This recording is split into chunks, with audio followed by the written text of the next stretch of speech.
Assalamualaikum warahmatullahi wabarakatuh. Dan selamat pagi saya ucapkan sekali lagi kepada semua pembeli e-video Paul X yang bertajuk Bermula. Okey, di mana mungkin semua tertanya-tanya kenapa ianya dipanggil Bermula. Okey. So, dia ada sebab kenapa saya bagi nama Bermula ni sebenarnya untuk memudahkan semua penonton dapat faham apa yang saya ingin sampaikan nanti. Okay.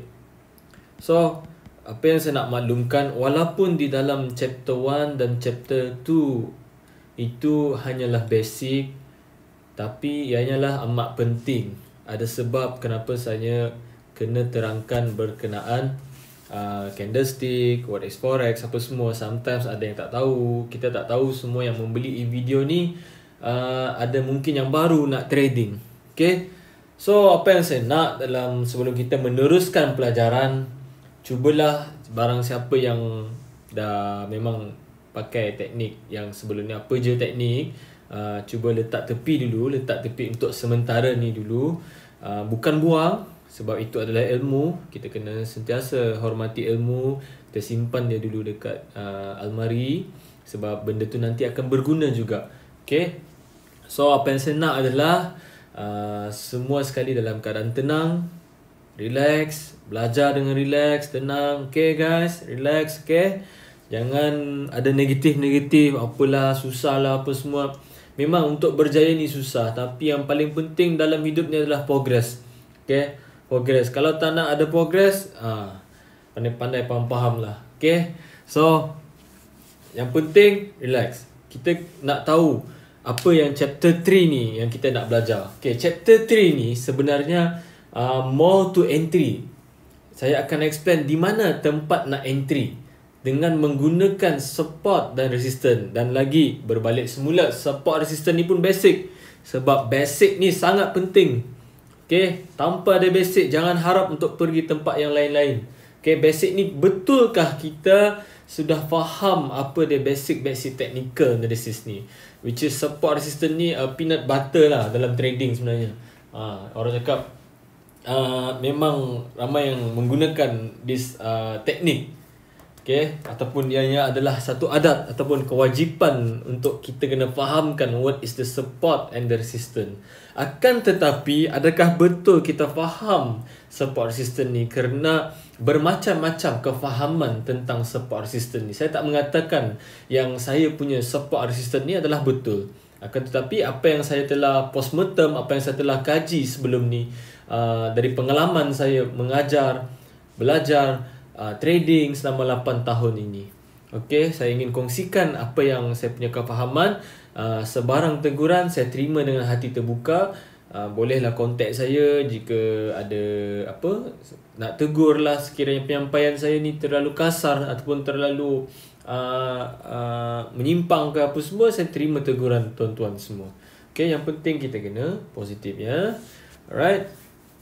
So before kita meneruskan ke support dan resistance, okay, apa yang saya nak bagi tahu adalah kita kena amalkan zikir ni ataupun formula ni.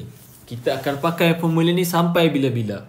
Okay, dan formula ni sangat wajib untuk di-apply dalam trading. Okay, so yang pertama iaitu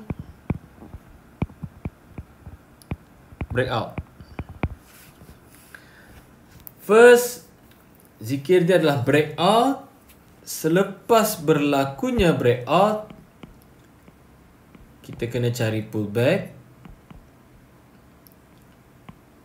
Dan last kali baru kita entry. Okay, setiap satu persatu ini haruslah ada di dalam kita punya trading. Kena ada breakout dulu, baru ada pullback. Kena ada pullback dulu, baru kita entry. So maknanya kita tak boleh melompat terus pergi pullback. Kita kena ada breakout dulu. Dan lepas breakout tu selesai, barulah masuk ke pullback. Lepas pullback tu dah ada, barulah kita entry. Dan di dalam entry pun ada syarat-syaratnya. Setiap satu persatu ni, breakout, pullback ni, kita kena fahamkan dulu. Dalam trading ni, cuba fahamkan. Relax, fahamkan. Okay, satu persatu. Belajar ni kena tertib. Satu persatu. Oh, kenapa dia ada ni? Kenapa dia ada breakout? Kenapa dia ada pullback? Kenapa dia entry? Dia sebab semuanya. So, kena ada kefahaman. Okay. Bukan nak terus-terus. Okay, ni. Okay. Okay. So, now. Sekejap. Okay. Apa dia breakout? Okay, apa dia breakout? Kalau saya bagi tahu ada orang melihat breakout itu seperti ini.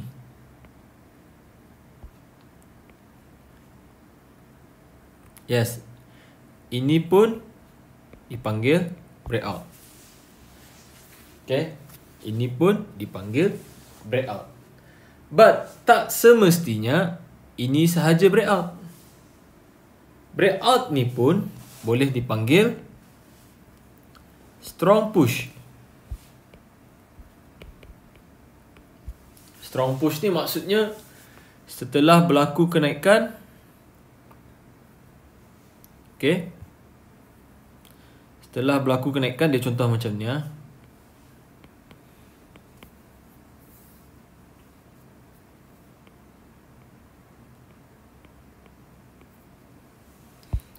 Ini pun dipanggil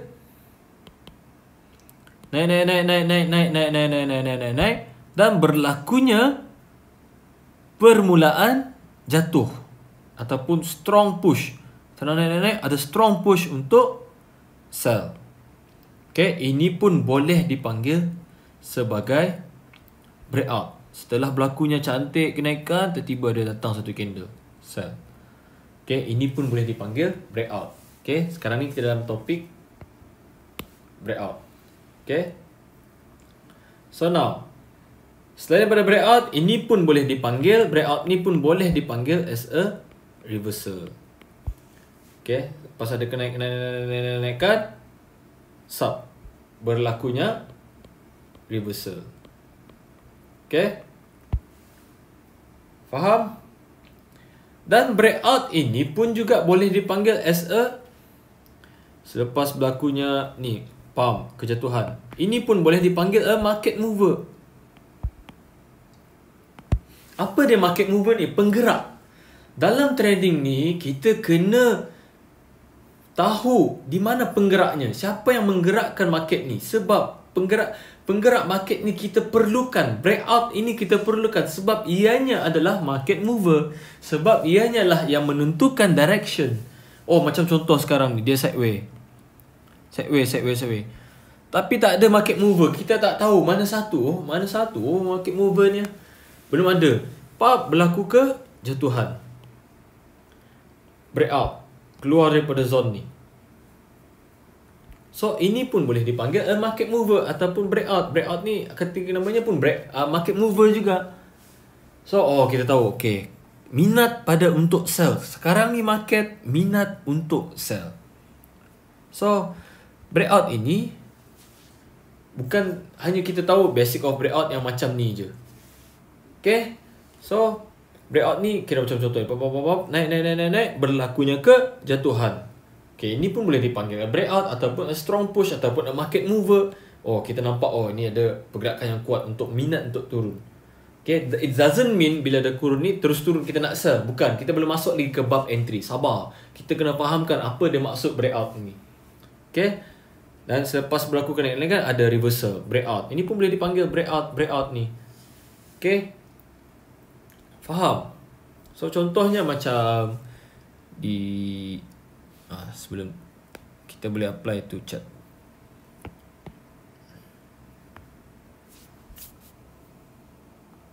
Okay, contoh macam di sini. Naik, dia berlaku, oops, gitu. Okay, berlakunya kenaikan dan berlakunya kejatuhan. Okay, sideways, berlakunya kejatuhan. Okay, nampak di situ. Candle biru tu. Berlakunya kejatuhan. So, ini pun dipanggil as a breakout. Cuba kita pakai contoh sekarang ni, saya pakai iPad sebenarnya untuk memudahkan untuk kita nampak apa dia breakout ni maksudnya. Okay. Pop. Berlakunya reversal. Ini pun boleh dipanggil reversal. Ini pun dipanggil market mover. Oh, selepas sideways ni dia minat untuk turun. Okay. Faham bah. Okay.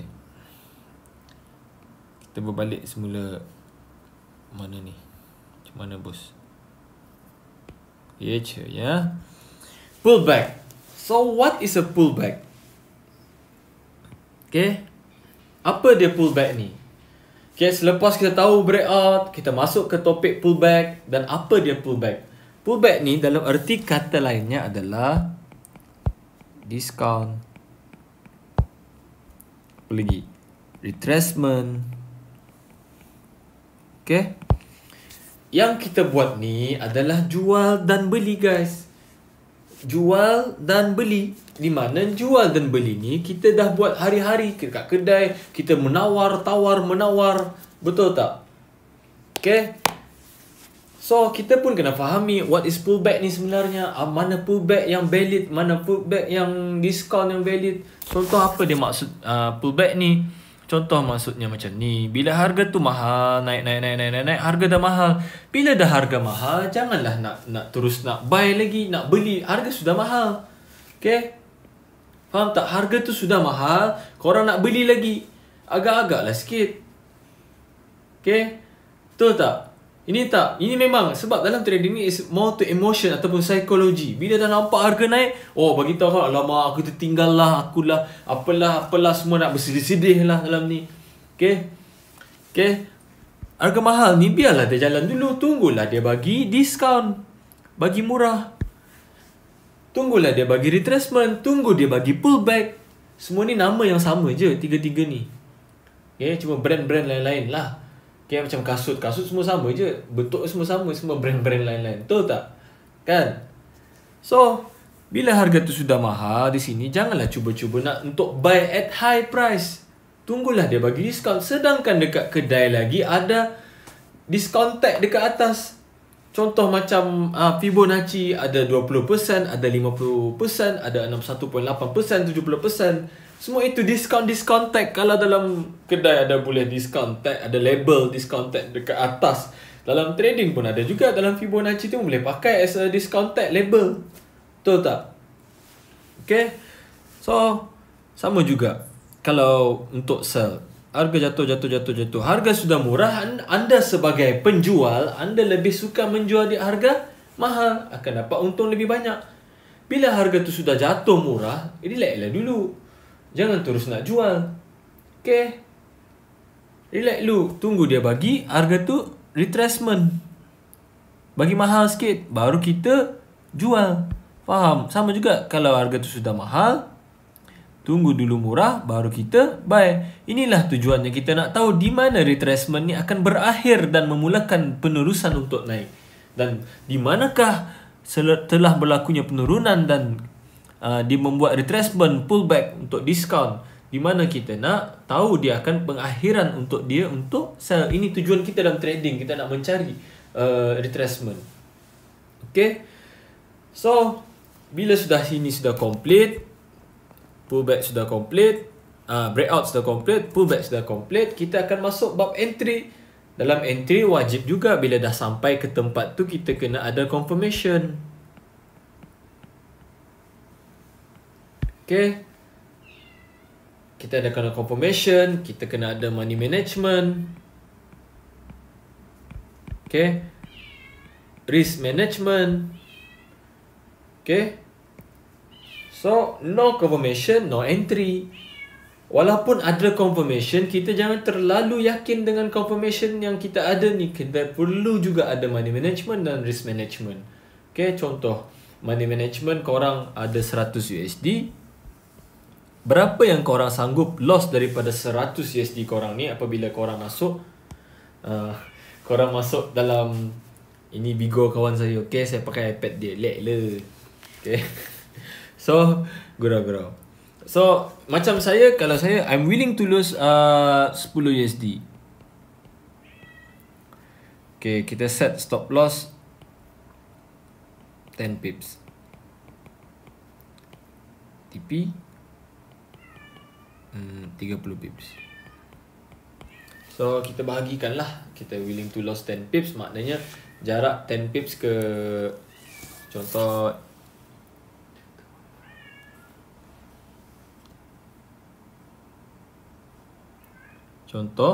sini nak buy kan, nak buy, dia sampai sini kita buy, so kita pasang stop loss lah. Stop loss dia jarak dia 10 pip. Okay, so dari sini untuk kalau kena stop loss ni untuk 10 USD, kita kena divide berapa gas. Okay, maknanya kita kena pakai lot 0.10, which is $1 lah. So kalau sampai dekat 10 pips, dia akan hit menjadi negatif 10 USD. So we are willing to lose 10 pips. So maknanya kita lah tak adalah macam nak tinggalkan chart tu kita dalam keadaan resah, resah gelisah, berapa. Tapi kalau kita dah tahu berapa kita willing to lose, kita relax je, kita masuk entry, kita tinggalkan, set and forget. Okay, kita bukan nak trading ni nak tengok chart hari-hari. Kita banyak lagi komitmen dekat luar. Okay, syok ke kalau hidup dalam keadaan stres? Kita macam dalam keadaan takut hari-hari, nak trade dengan takut. So bila kita dah set berapa yang kita willing to lose, kita boleh tahu berapa yang kita nak korbankan dalam kita punya capital. Okay, faham? So now breakout, pullback, entry. So ini adalah part 1 sebelum meneruskan ke support dan resistance. Kita akan sambung di part yang kedua.